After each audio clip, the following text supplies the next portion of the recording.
Kung tumatagas na po ang ink ng inyong printer sa likod, it's time to change your waste ink tank na po. Napakasimple niya lang po gawin, hindi niyo po kailangang dalhin yan sa mga nag-aayos ng printer, mapapagastos pa kayo. Sundan niyo lang po yung ginagawa ko sa video, hindi ko na po yan i-explain kasi napakadali lang naman yan gawin. Bale, dalawa lang po ang lock niyan and yung kailangan niyo lang ay Phillips screwdriver. Pwede niyo po i-recycle ang waste ink tank at saka yung sponge, huhugasan niyo lang po.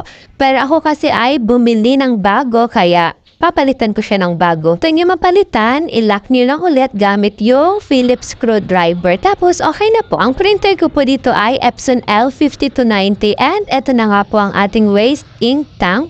Ayan, napakadami pong laman. Pwede nyo po hugasan yan and gamitin ulit. Pero kung meron naman kayong pambili, bumili na lang po kayo ng bago, hindi naman siya kamahalan. I-sure lang na naka-gloves kayo kapag papalitan nyo ang inyong waste ink